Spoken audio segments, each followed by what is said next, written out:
Hello friends, MNC education में आप सबों का बहुत बहुत स्वागत। MNC education welcomes you all. MNC education welcomes you all in its program which is based on JSSC previous years papers। तो JSSC previous year papers की जो सीरीज हमारे MNC एजुकेशन की तरफ से चलाई जा रही है, उस प्रोग्राम में आप सबों का बहुत बहुत स्वागत है। आज जो हमने पेपर लिया है वो है Jharkhand assistant secretariat main exam, जो कि 16/12/2012 यानी कि 16 दिसंबर 2012 को जो एग्ज़ाम हुआ था, उसके पेपर में जो जनरल मैथमेटिक्स के क्वेश्चंस आए थे, वो सारे क्वेश्चंस आज हम डिस्कस करने जा रहे हैं। और इस पेपर में इन टोटल जो है 25 क्वेश्चंस थे, तो 25 क्वेश्चंस अभी हम देखने जा रहे हैं। तो बिना कोई समय गवाए let us start the session. आज का पहला क्वेश्चन है, a person buys a bicycle for ₹1,500 and sells it at a loss of 25%, what is the selling price of that bicycle? देखिए, ये बड़ा ओरल सा क्वेश्चन है। अगर हम 1500 का 25% निकाल दें, जो कि कितना होता है, अब 25% यानी कि 1/4, तो 1500 का 1/4 निकाल दीजिए और उसको फिर 1500 में माइनस करा दीजिए। क्योंकि 25% का लॉस लगा है, तो हम जो है इसको सीधा सीधा ये कर सकते हैं, ओरली भी कर सकते थे। तो यहाँ पर जैसे 1500/4, तो जब हम एलसीएम ले लेते हैं तो ये आ जाएगा 1500 इंटू 3/4, ठीक है बात। तो 2 से कैंसिल करा दीजिए, तो ये 750 हो जाएगा, ये 375 हो जाएगा। 375 इंटू 3 जो है वो 5×3=15, फिर 7×3=21 प्लस 1 22 हो जाएगा, 2 हो जाएगा, 3×3=9 प्लस 2 11 हो गया, तो 1125। तो ₹1125 ऑप्शन बी हमारा करेक्ट हो जाएगा इस वाले क्वेश्चन के। Question number 2, the cost price of 20 books is same as the selling price of X books. If the profit is 25% then the value of X is. तो ये थोड़ा अच्छा क्वेश्चन है। यहाँ पर क्या है कि 20 बुक्स का जो कॉस्ट प्राइस है वो X बुक्स का सेलिंग प्राइस है। तो मान रखिए कि एक बुक का सेलिंग प्राइस हमने S सपोज कर लिया, तो X बुक्स का कितना हो जाएगा, SX हो जाएगा। वो जो है कितने के बराबर है, उन्होंने दिया हुआ है कि 20 बुक्स के कॉस्ट प्राइस के बराबर है, मतलब वो 20C के बराबर है। अगर हमने एक बुक का कॉस्ट प्राइस जो है C मान लिया है, तो 20C के बराबर है। तो ये SX is equal to 20C तो हो गया।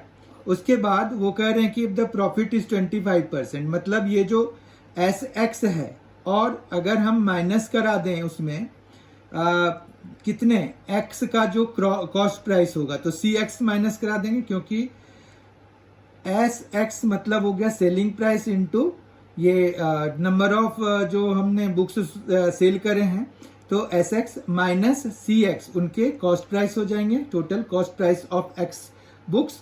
तो ये हो गया, उसको प्रॉफिट मिला।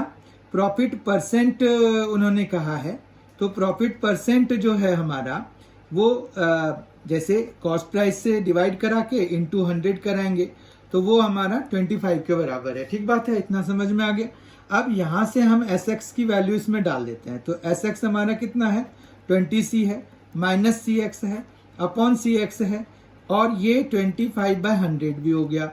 25/100 मतलब 1/4 हो गया, ठीक है बात।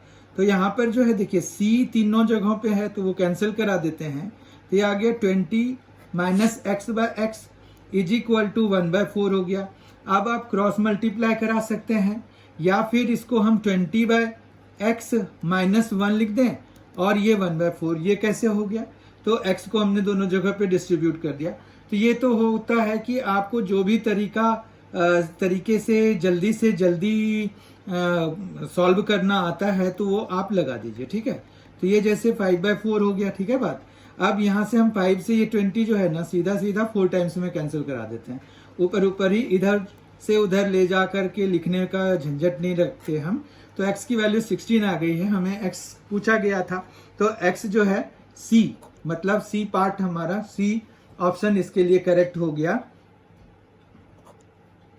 Question number 3, a bicycle was sold at a 15% profit had it been sold for ₹80 more। इस तरह के क्वेश्चंस अभी हमने पीछे के भी सेट्स में करे थे। तो यहाँ पर ये कहा है कि a bicycle was sold at 15% profit, मतलब अगर कॉस्ट प्राइस C माना तो 1.15 C जो है वो उस पर बेचा गया क्योंकि 15% का प्रॉफिट हुआ। तो प्लस फिर 80 करें कि अगर 80 रुपीज ज्यादा में बेचते वो तो उसको 25% का प्रॉफिट हो जाता, मतलब 1.25 का प्रॉफिट हो जाता, मतलब 1.25 C मिल जाता उसको। तो यहाँ पर ये जो 80 है वो कितने के बराबर हो गया, 1.25 माइनस 1.15, तो ये जो है कितना आ जाएगा, 0.1 C के बराबर आ गया। ठीक है, तो C इज इक्वल टू कितना आ जाएगा, 800। और अगर ऑप्शन वाइज देखें तो बी ऑप्शन हमारा करेक्ट हो जाएगा। Question number 4, if x square 16 and 25 are in a constant ratio. ठीक है, तो अगर हमें यहाँ पर ये रेशियो में दिए हुए हैं, इसका कांस्टेंट रेशियो का मतलब हो गया कि x स्क्वायर बाय 16 और फिर 16 बाय 25, तो इसका मतलब हो गया x square is equal to 16 square और 25 को 5 स्क्वायर। अगर हमें x की वैल्यू निकालनी है, दोनों जगहों से स्क्वायर हटा दीजिए, 16 बाय 5 आ जाएगा और option wise B option correct हो जाएगा। Question number 5, the sum of two numbers is 72 and their highest common factor is 9, those numbers are. अब यहाँ पर देखिए कि अगर 72 उनका सम है और 9 उसका कॉमन फैक्टर है, तो यहाँ पर ना ऑप्शन वाइज ही देखना पड़ेगा हमें। तो 9 और 63 उसके लिए क्वालिफाई हो रहा है, जबकि आप अगर इनको देखें तो 8 और 39 72 नहीं बनाते, ये भी 72 नहीं बनाते और ये भी 72 नहीं बनाते। और अब इसकी भी बात अगर करें तो 9 और 63 का HCF जो है हाईएस्ट कॉमन फैक्टर 9 ही है और इन दोनों का सम भी देखिए आप 72 है। तो ए ऑप्शन हमारा करेक्ट हो गया, इसमें कुछ भी लिखने की जरूरत नहीं है, ए हमारा option. Number 6, 8 men and 12 women can complete a work in 16 days while 6 men and 14 women can complete it in 20 days. In how many days 20 women can complete the same work? ठीक है, तो यहाँ पर जो है 8 men, अगर 8 men और 12 women अगर किसी काम को कंप्लीट कर रहे हैं 16 डेज में, ठीक है ना, तो हमारे पास मेन का अगर हम काम मान लें कि M है, ठीक है, और जबकि वुमन का काम हम W मान लें, तो 8 मेन और 12 वुमेन मिलके कितने में 1/16 काम कर लेंगे। ये समझ में आया, 8/m plus 12/w is equal to 1/16। ठीक है, फिर 6 मैन तो 6/m प्लस 14 वुमेन 14/w और वो हो जाएगा 1/20। कहीं कोई दिक्कत नहीं है। अब हम ये देख लेते हैं कि हमें 20 वीमेन कितने दिन में ये काम कर लेगी, ये हमें पता करना है। तो हम अगर 1/m को गायब करना चाहते हैं तो उसके लिए हमें इनके कोफिशिएंट्स को एक बनाना पड़ेगा, सेम बनाना पड़ेगा। तो हम यहाँ पर इसको 3 से मल्टीप्लाई करा देते हैं। वो क्यों, 6 और 8 का जो एलसीएम है वो 24 है, तो 24 बनाने के लिए 8 को 3 से मल्टीप्लाई कराना पड़ेगा। तो हम पहले इक्वेशन को 3 से मल्टीप्लाई करा देते हैं, तो ये क्या आ जाएगा 24/m plus 36/w is equal to 3/16। ठीक है, जबकि दूसरे वाले को 4 से मल्टीप्लाई कराना पड़ेगा। 6 को 4 से मल्टीप्लाई कराएंगे तो जाके 24 आ जाएगा, 24/m आ गया और फिर ये आ जाएगा 56/w और ये आ जाएगा 4/20। ठीक है, इतना समझ में आ गया। जब आप माइनस कराओगे तो ये खत्म हो जाएगा, ये आ गया -20। ठीक है, -20/w आ जाएगा इनको माइनस कराने से। और इधर कितना आ गया, ये देखिए 4 से ये कैंसिल हो रहा है, तो 3/16 माइनस 1/5 हो गया। ठीक है, 3/16 और ये आ गया। तो अब अगर हम एलसीएम लेंगे तो 16 और 5 का 80 हो जाएगा, तो ये आ जाएगा 15 और ये आ जाएगा 16। ठीक है, तो ये आ गया -1/80। तो 20/w जो है हमारा वो 1/80 है, क्योंकि माइनस दोनों जगहों से कैंसिल हो जाएंगे। तो उन्होंने पूछा भी वही है कि 20 women can complete the work in. तो यहाँ पर जो ये आया है यही इतने दिन में कंप्लीट कर लेगी। तो वो सारी वुमेन जो है मिलके इतने दिनों में काम कंप्लीट कर लेंगी। तो 80 मतलब हमारा 80 डेज में वो कंप्लीट कर लेंगी काम 20 वुमेन। तो ऑप्शन वाइज ए ऑप्शन हमारा करेक्ट हो गया। Question number 7, the HCF of two numbers is 13 and the LCM is their LCM is 393। Actually यहाँ पर एक जो है वो हमारे पास कंसेप्ट लगेगा कि जो HCF है और जो LCM है वो प्रोडक्ट ऑफ टू नंबर्स के बराबर होता है। ठीक है, तो प्रोडक्ट ऑफ टू नंबर्स के बराबर होता है। तो ये कंसेप्ट हमारा लगेगा यहाँ पर। तो उन्होंने HCF दिया हुआ है 13, LCM दिया हुआ है 393। तो जो भी नंबर्स हैं तो उसमें से एक नंबर उन्होंने दिया हुआ है 39, दूसरा नंबर आप मान रखिए कि B है। तो 39 से ये 13 से 39 3 टाइम्स में 3 से ये 131। तो B मतलब सेकेंड नंबर जो है 131 के बराबर है। डी ऑप्शन करेक्ट हो गया। Question number 8, the ratio of two numbers is 2:3 and their highest common factor is 5। अब देखो यहाँ पर 2 और 3 में तो कुछ ऐसे कॉमन है नहीं, 2:3 है। तो हम 2x और 3x ले लेंगे नंबर्स को। तो यहाँ पर जो है 2x और 3x में जो हाईएस्ट कॉमन फैक्टर है वो x का ही है और वो x उन्होंने दिया हुआ है 5 के बराबर। ठीक है, तो यहाँ पर जो नंबर्स हो गए, एक तो 10 हो गया, दूसरा 15 हो गया। इन दोनों का एलसीएम कितना होगा? तो 10 और 15 का जो एलसीएम होगा वो कितना होता है? वो होता है 30। ऑप्शन वाइज हमारा डी ऑप्शन करेक्ट हो जाएगा। Question number 9, A can do a work in 6 days and B can do the same work in 12 days। ठीक है, तो यहाँ पर जो है अगर देखें तो क्या हुआ, इसका मतलब ए जो है इसको कितने दिन में काम कर रहा है? 6 days में। तो एक दिन में वो कितना कर लेगा? 1/6। जबकि बी की बात करें अगर, तो बी कितने दिन में? B can do the same work in 12 days यानी कि 1/12। In how many days will both of them can complete the same work. तो यहाँ पर अगर हम इनको ऐड कर दें तो जो भी सॉल्व होके आएगा वही हमारा आंसर आएगा। यहाँ पर जैसे 12 एलसीएम हो गया तो ये 2 आ गया, ये 1 आ गया, 3 आ गया, 3/12 हो गया, तो ये 4 हो गया, तो ये जो है 1/4 हो गया। मतलब ये एक दिन का था चक्कर सारा। तो मतलब एक दिन में अगर वो दोनों मिलके 1/4 ऑफ द वर्क कंप्लीट कर रहे हैं तो टोटल वर्क कितने दिन में कंप्लीट हो जाएगा? 4 days में। 4 days, यही ऐसे भी इसका जो रेसिप्रोकल होता है उतने डेज ही आंसर में आ जाएंगे। तो बी ऑप्शन हमारा करेक्ट हो जाएगा। Question number 10, if x is to y is equal to 4/5 यानी कि x/y जो है उन्होंने क्या दिया हुआ है? 4/5 दिया हुआ है। 3x plus 9y bye 8x plus 2y की वैल्यू निकालने के लिए बताया है। अगर हम इसके न्यूमरेटर और डिनोमिनेटर को y से डिवाइड करा दें तो हमें यहाँ पर क्या मिल जाएगा? 3x/y प्लस 9 मिल जाएगा, जबकि यहाँ 8x/y और प्लस में 2 मिल जाएगा, कहीं कोई दिक्कत नहीं है।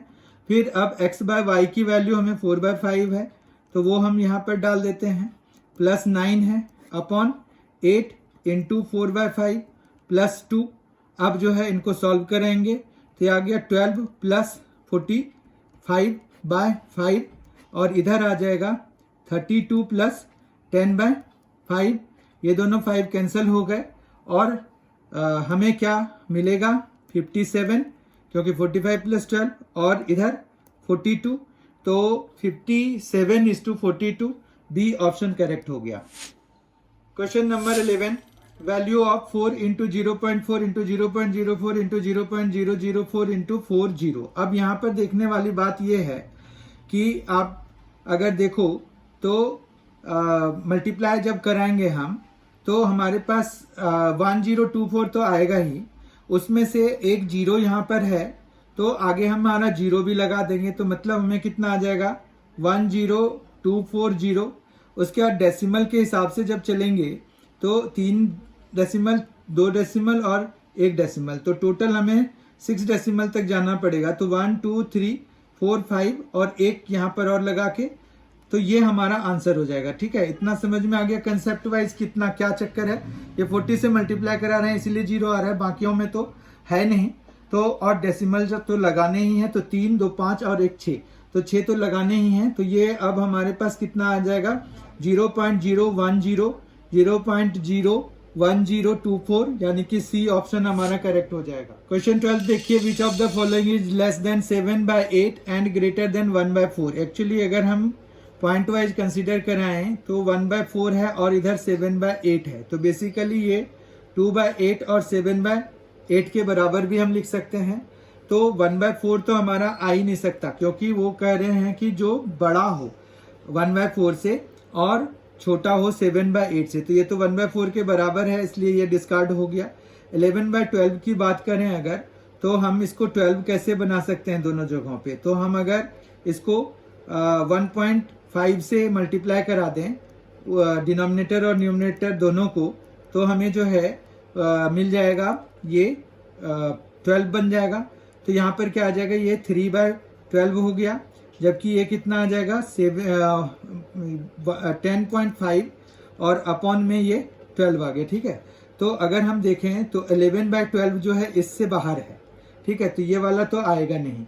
अब जो है इसी पे हम यहाँ पर जो हमारे पास 2/8 और 7/8 है, उसमें हम 24 ले आते हैं। तो 24 के लिए 3 से मल्टीप्लाई कराना पड़ेगा, तो 6/24 हो जाएगा, जबकि ये कितना हो जाएगा 21/24। इस तरह से अगर देखें तो ये 23/24 भी बाहर चला गया, तो अब बचा क्या रह गया 1/3, तो ये तो हो जाएगा हमारे पास। ठीक है, तो हमारा डी ऑप्शन इसके लिए करेक्ट हो जाएगा। Question number 13, if each edge of a cube is increase by 50%, मतलब अगर एज की लेंथ हमने x मानी हुई है तो पहले के x के मुकाबले ये 1.5x हो जाएगा।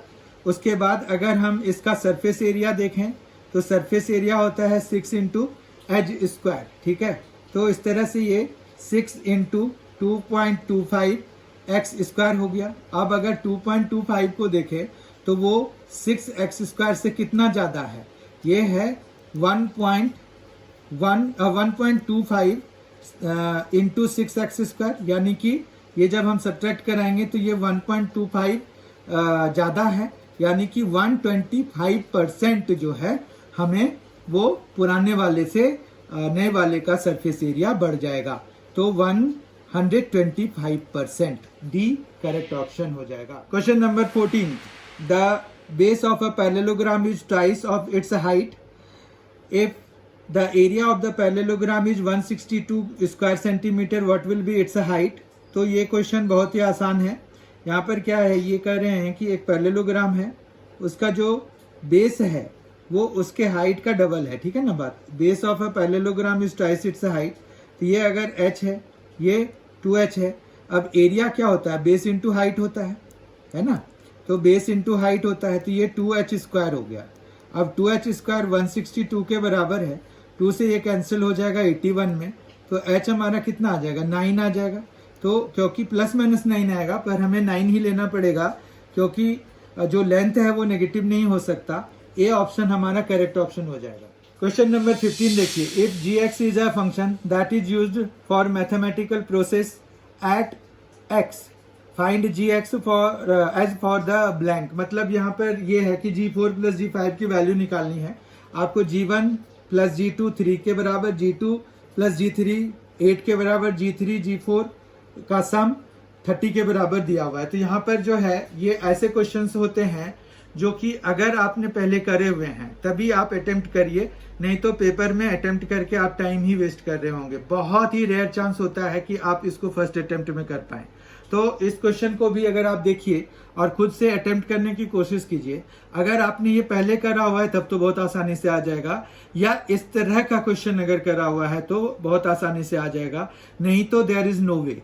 तो पेपर में तो आप कभी भी ऐसे क्वेश्चंस को अटेम्प्ट मत ही करिए अगर आपने पहले नहीं किया हुआ है तो, और वो तब अटेम्प्ट करिए अगर आपके पास टाइम एनफ बचा हुआ है, आपने सारे अटेम्प्ट कर लिए हैं and this is amongst the few questions you have left there. So in that case you can go for this, otherwise there is no intelligence in going about this question. ठीक है, तो वो तो इस question के बारे में बात हो गई। ये क्वेश्चन थोड़ा अजीब है, कहने का ये मतलब हुआ। तो यहाँ पर जो है gx जो है, यहाँ पर जैसे हमने gx plus g x plus 1 के लिए जो डेफिनेशन है वो ये है कि x प्लस 1, तो ये जो आया है प्लस 1 करिए, ठीक है, यानी कि बेसिकली x प्लस 2 कर दीजिए और इसके फैक्टोरियल से इसको मल्टीप्लाई कर दीजिए। अब आपको फैक्टोरियल नोटेशन तो पता ही होगा। फैक्टोरियल नोटेशन क्या होता है, जैसे अगर हम 4 फैक्टोरियल लेते हैं तो 4 फैक्टोरियल का मतलब क्या होता है, 4 इंटू 3 इंटू 2, मतलब मैं ये कह रहा हूं कि 4 फैक्टोरियल अगर है तो हम 4 को उल्टे ऑर्डर में कहाँ तक, 1 तक खोलते हैं और मल्टीप्लाई करते हैं, तो वही हमारा फैक्टोरियल नोटेशन होता है। तो x फैक्टोरियल का मतलब अब x के जगह जो भी नंबर आएगा उसके साथ हमें ऐसे ही काम करना पड़ेगा कि अपोजिट ऑर्डर में 1 तक हमें ले जाना पड़ेगा प्रोडक्ट की फॉर्म में, ठीक है। तो आइए जो हमारा ये जो हमने फॉर्मूला अभी लिखा है इसके लिए, ये वैलिड है कि नहीं उसको चेक करना पड़ेगा पहले। तो G1 और G2 है हमारे पास, तो यहाँ पर ये x प्लस 1 तो ये है, अब इसमें और एक प्लस कराएंगे, देखिए इसके हिसाब से तो ये क्या आ जाएगा, 3 आ जाएगा, और फिर x फैक्टोरियल यानी कि 1, तो 1 फैक्टोरियल, तो 1 फैक्टोरियल तो 1 ही रह जाएगा, तो ये कितना आ जाएगा 3 इंटू 1 जो कि 3 के बराबर, तो ये तो हमारा पहला वाला 3 दिया हुआ ही है, ठीक है। फिर हम G2 प्लस G3 के लिए इसकी वैलिडिटी देख लेते हैं, तो G2 G3, अब 3 से एक ज्यादा तो 4 हो जाएगा, और इंटू में क्या करना है, 2 फैक्टोरियल करना है। अब 2 फैक्टोरियल भी 2 ही होता है, क्यों, 2 फैक्टोरियल को आप क्या लिख लेंगे, 2 इंटू 1 लिख लेंगे, तो इस तरह से ये 8 आ गया जो कि हमें दिया हुआ है, देखिए। फिर हम G3 प्लस G4 की बात करें अगर, तो हमें 4 प्लस 1 5 हो जाएगा, और इंटू 3 फैक्टोरियल, 3 फैक्टोरियल जो होगा वो क्या होगा, वो होगा 3 इंटू 2 इंटू 1 यानी कि 6 हो गया, 6 5 30, देखिए 30 दिया हुआ है ना आपका, तो यानी कि ये भी सही हो गया, यानी कि अब हमारा जो फॉर्मूला है वो सही है। तो G4 प्लस G5 के लिए क्या आएगा, तो 5 प्लस 1 6, इसको एक बढ़ा दिया 6 आ गया, इंटू 4 फैक्टोरियल, ठीक है। अब जो है ये आ जाएगा 6 इंटू 4 इंटू 3 इंटू 2 इंटू 1, ये 4 फैक्टोरियल को खोलने से ही आ रहा है, ठीक है। तो 4 3 12 इंटू 2, तो ये आ गया 24 इंटू 6, तो कितना आ गया 144, तो 144 हमारा आंसर आ गया, और इस तरह से डी ऑप्शन करेक्ट हो गया। पर इस क्वेश्चन के साथ यही खास बात थी कि अगर आपने पहले अटेम्प्ट करे हैं या इसके बारे में थोड़ी भी भनक है आपको, तभी आप इसको अटेम्प्ट करें, अन्यथा इसको अटेम्प्ट नहीं करिए। लास्ट में इसको लास्ट के लिए रख लीजिए कि जो अगर आपने सारे पेपर कर लिए उसके बाद इसको अटेम्प्ट कीजिए, ठीक है। तो अभी के लिए तो ये है कि इस क्वेश्चन नंबर 15 का जो आंसर है वो डी आ गया। Question number 16, what will be the compound interest for 2 years eight the rate of 5% per annum for ₹4,000। Very simple question and direct one, ये तो जरूर ही कीजिए आप लोग। यहाँ पर जो है उन्होंने कहा है कंपाउंड इंटरेस्ट, तो लेकिन कंपाउंड इंटरेस्ट का फॉर्मूला जो हमारा होता है ना वो होता है अमाउंट के लिए, बहुत ध्यान से समझिए इस बात को। 4000 P हो गया 1 प्लस R/100 होता है, R 5 है अपॉन 100, और यहाँ पर N होता है। यहाँ पर चूंकि उन्होंने पर एनम की बात करी है, कंपाउंडेड का कुछ नहीं लिखा, तो हम एनुअल ही कंपाउंडेशन सपोज करते हैं इसको। अगर कुछ लिखा होगा तो वी विल डू अकॉर्डिंगली।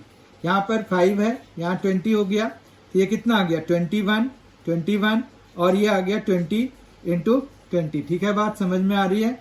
तो ये 2 जीरोज कैंसिल हो गए, 2 2 जा 4, तो ये 10 आ गया। अब ये 21 इंटू 21 कितना होता है 441, और एक जीरो लग जाएगा इस 10 के चक्कर में, तो ये तो अमाउंट आया। तो हमारे पास जो CI मतलब कंपाउंड इंटरेस्ट है वो A माइनस P के बराबर आएगा, तो ये 4410 माइनस 4000 हो जाएगा, जो कि मिलके कितना आ गया 410, तो 410 रुपीज मतलब रुपया, तो ये बी ऑप्शन हमारा करेक्ट हो गया।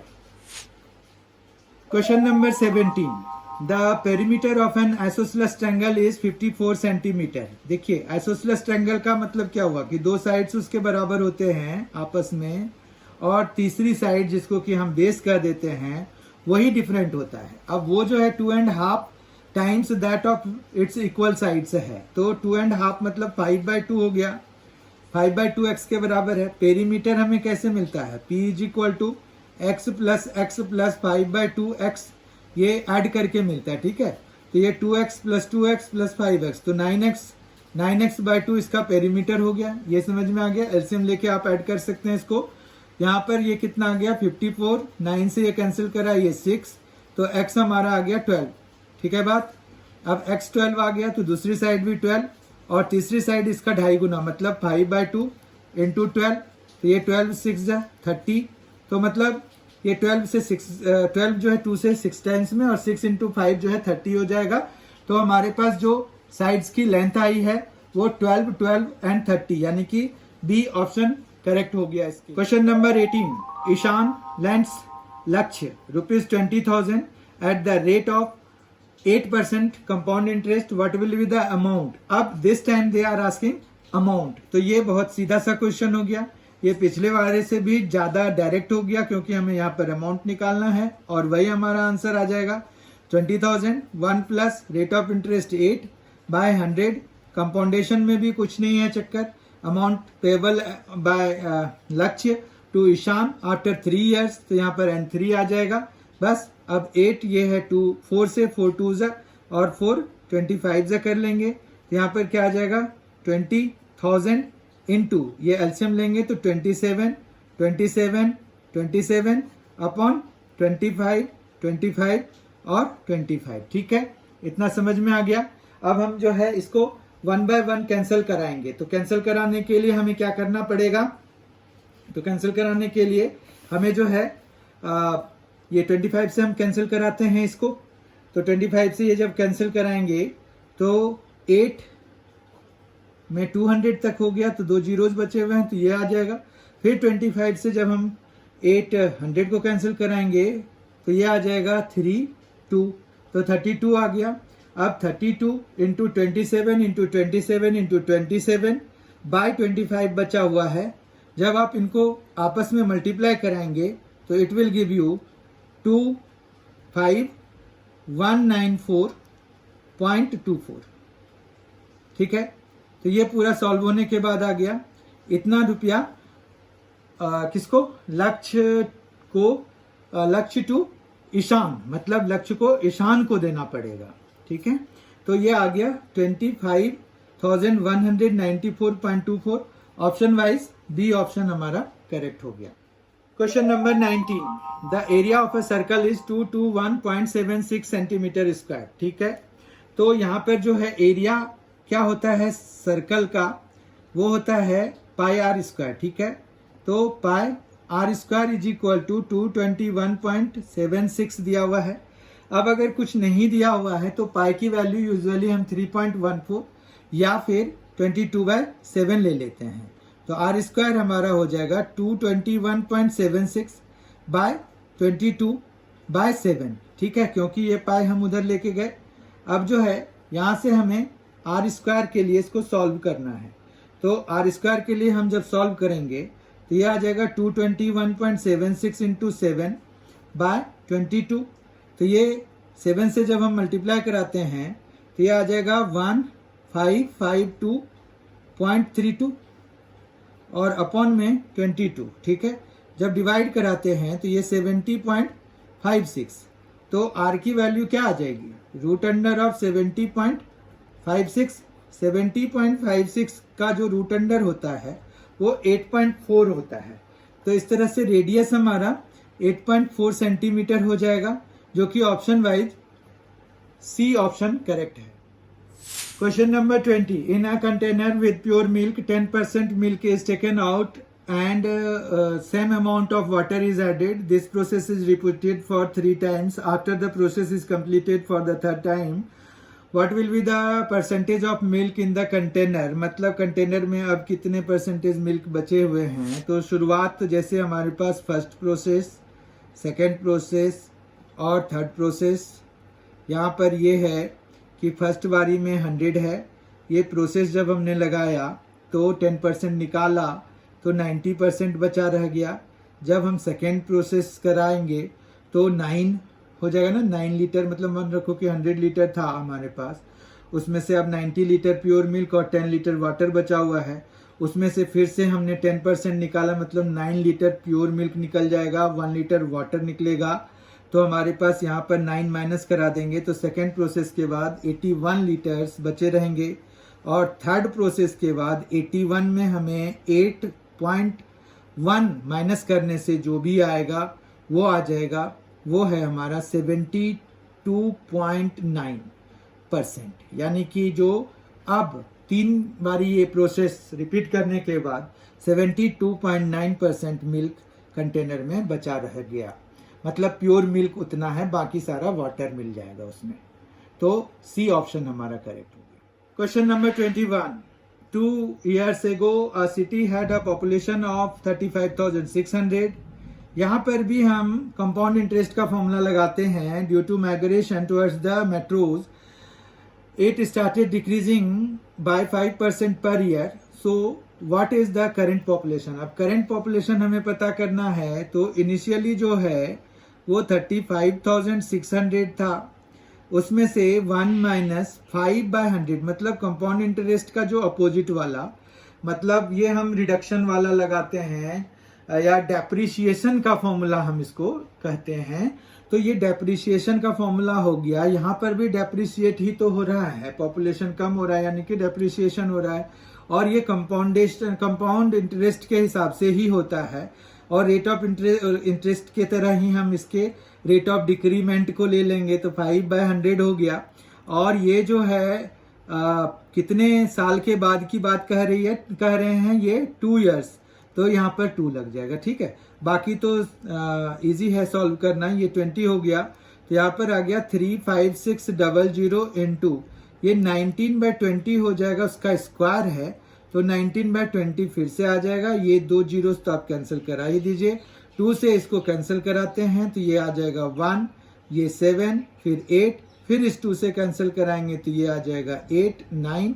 तो मतलब 89 इंटू 19 इंटू 19। अब 19 इंटू 19 तो 361 होता है। ठीक है ना बात, तो 89 इंटू 361 हो गया। अब 89 इंटू 361 जब हम करा रहे हैं तो ये आ जाएगा 9, 2, 1 और 2, 3, 32। तो 32,129। Option wise B option correct हो जाएगा। Question number 22। What will be the simple interest on an amount of 15,700 at the rate of 6 and 1/4% per annum in 6 months। 6 months में के लिए चाहिए हमें, और वो चाहिए SI सिंपल इंटरेस्ट चाहिए, वो होता है PTR/100। ठीक है, तो P यहाँ पर कितना है 15,700, टाइम यहाँ पर 1/2 है क्योंकि 6 months है, तो आधा ईयर, क्योंकि ये जो टाइम हम लेते हैं सिंपल इंटरेस्ट में वो ईयर लेते हैं। ठीक है, R रेट ऑफ इंटरेस्ट है, ये 25/4 हो जाएगा, और अपॉन में 100 भी होता है हमारे पास, तो ये भी आ जाएगा। ये 2 जीरोज हम इधर से कैंसिल करा देते हैं, तो हमारे पास आ गया 157 और इंटू 25/2 इंटू 4 मतलब 8। तो ये आ गया हमारे पास, जब हम 25 और 157 को आपस में मल्टीप्लाई कराएंगे तो वो आएगा 3925।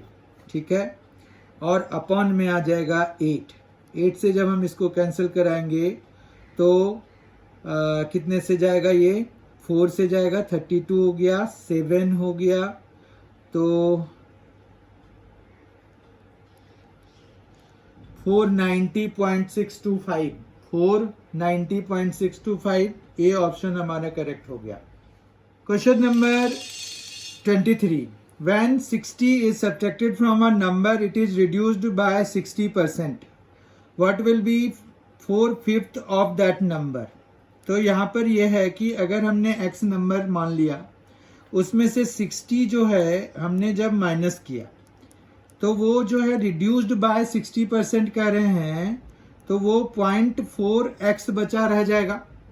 ठीक है, ये 60% रिड्यूस होने के बाद 0.4 में चेंज हो जाता है। ठीक है, तो ये जब हम इधर ले जाएंगे तो ये हो जाएगा 0.6x इज इक्वल टू 60। तो इस तरह से x इज इक्वल टू हमारे पास आ जाएगा 100। अब ये कह रहे हैं कि 4/5 ऑफ दैट नंबर मतलब 4/5 ऑफ x निकालना है, तो वो हो जाएगा 4/5 इंटू 100, तो ये आ गया 20, तो ये 80 आ गया। ऑप्शन वाइज बी ऑप्शन हमारा करेक्ट हो जाएगा। Question number 24. A car completes a certain journey in 10 hours. It covers half the distance at a speed of 30 km per hour. And remaining distance मतलब remaining half दो part में but गया, तो D हम मान लेते हैं आधा जो है वो 30 किलोमीटर पर आवर के स्पीड से, और जो रिमेनिंग D है वो 60 किलोमीटर पर आवर के हिसाब से, और उसको टोटल 10 आवर्स लग गए हैं। तो ये जो एलसीएम लेंगे तो 60 आ जाएगा। ये 2D plus D is equal to 10 आ गया। तो यहाँ पर जो सॉल्व होके 3D बाय 60 इंटू 10 तो 600 हो गया, तो D इज इक्वल टू हो गया 200। तो देयरफॉर जो टोटल डिस्टेंस था वो 400 का हो गया। Total distance is equal to 400 हो गया। तो 400 किलोमीटर जो है option wise C option correct हो गया। Question number 25. If 33% of a number is 23.5 less than 4/5 of that number, what is the number? हमें नंबर निकालना है।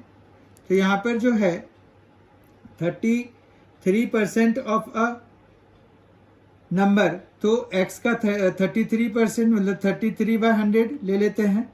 वो जो है 23.5 less than 4/5 of the number से वो 23.5 कम है। ठीक है, तो इस तरह से ये 4/5 x minus 33x/100 is equal to 23.5। ठीक, तो ये आ जाएगा 80x minus 33x/100 is equal to 23.5। तो ये कितना आ गया? 47x इज इक्वल टू 2350 हो जाएगा जब ये 100 मल्टीप्लाई करा देंगे। 47 से ये कितने में कैंसिल हो जाएगा? 50 में। तो 50 हमारा x की वैल्यू आ गई।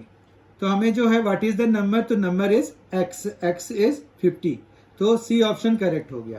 तो इस तरह से हमने जो है आज जो 25 क्वेश्चंस आए थे जो